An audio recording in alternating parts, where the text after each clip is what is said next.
family of Army Staff Sgt. Ryan Knauss, and represented by Paula Knauss Selph.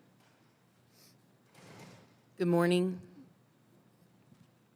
especially to the Gabul 13 families that are around this table. I have grown to love them. It took me a while since we were the only Army, and they're all Marines almost. But I came around. Congressional members, you're making a difference. Every time you hear our voice, you're hearing the voices of thousands and thousands of veterans across this nation who are hurt by what has not been justice.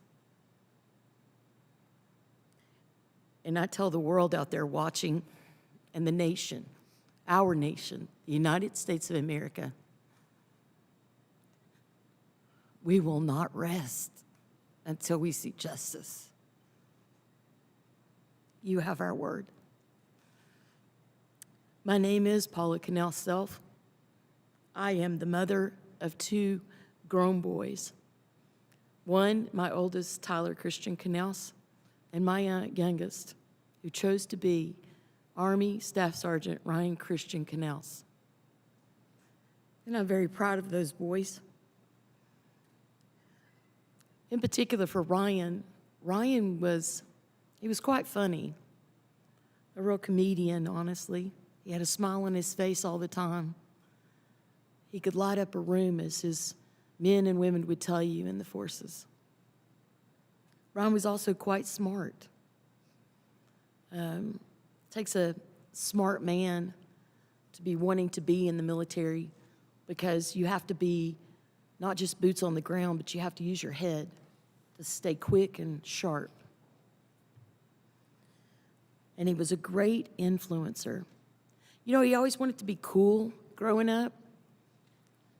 But when I mentioned that to his brothers in arms the other day, they looked at me and said, Ryan was cool. We always wanted to be like Ryan, which is quite comical. He reached his goals in that also.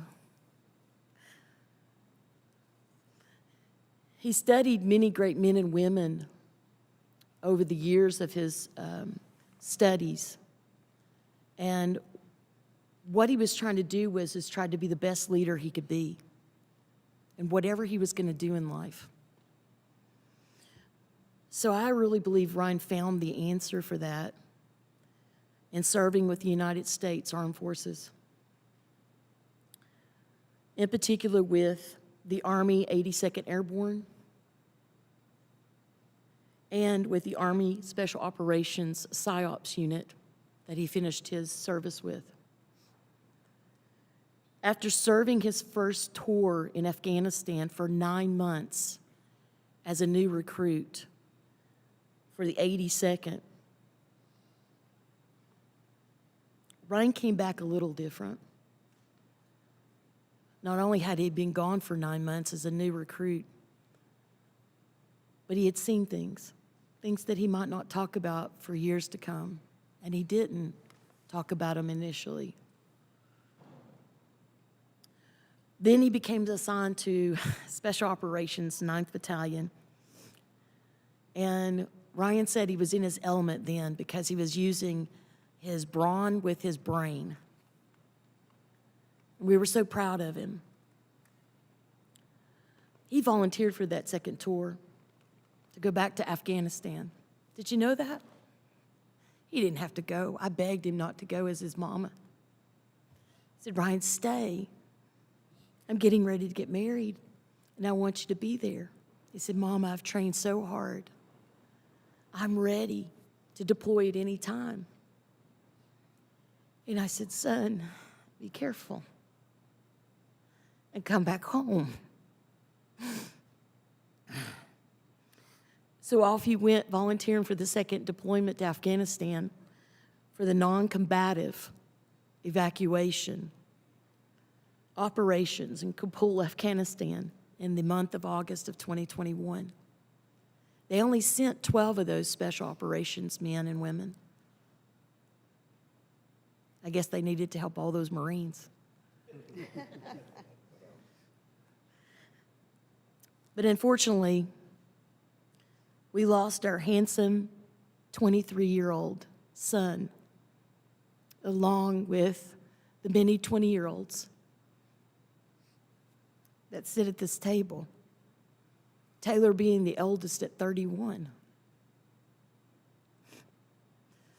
Ryan has numerous awards and decorations. He was a go-getter. In fact, there's so many before he passed that he just shrugged his shoulders and said, I got another one. Here it is. He was a go-getter, but he also was humble. After his death, of course, he got numerous awards, but I can tell you this. I'd trade every medal,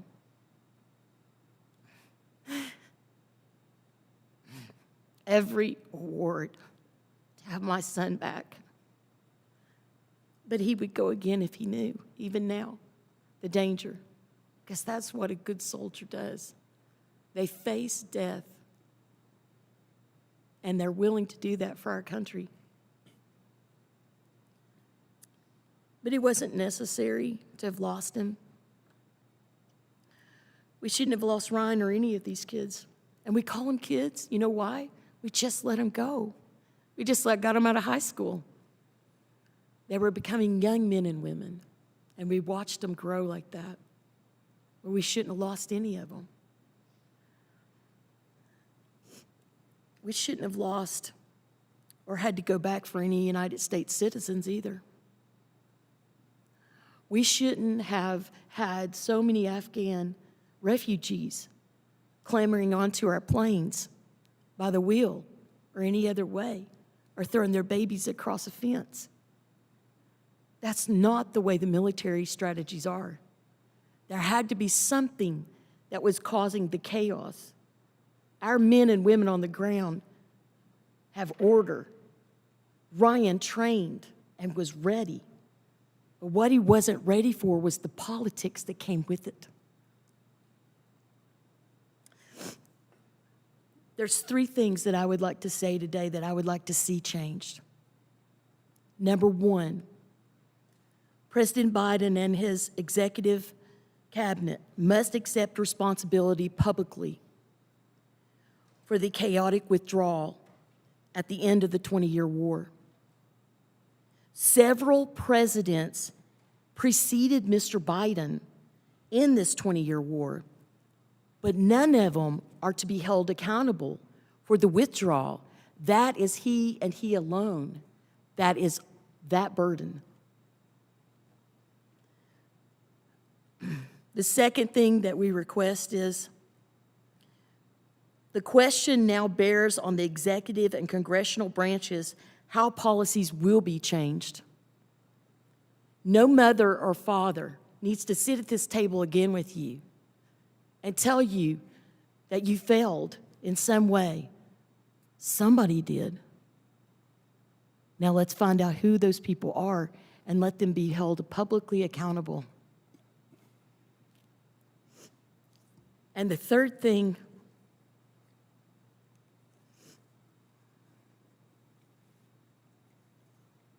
is, as we gear up as a nation for a new administration,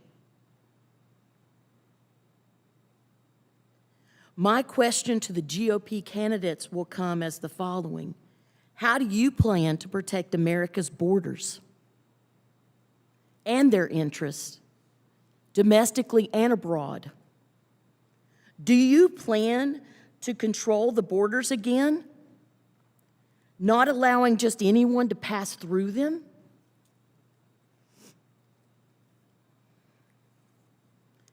Finally, another question for the new GOP candidates coming. How will you hold your current administration accountable for the many eroding decisions that have plummeted our nation in chaos to its own citizens and in the eyes of the world? We must keep our status as a power in this world. Again, I want to thank each one of you that came today. And on behalf of Army Staff Sgt. Ryan Christian Knauss' family, we thank you so much for allowing us to be here today.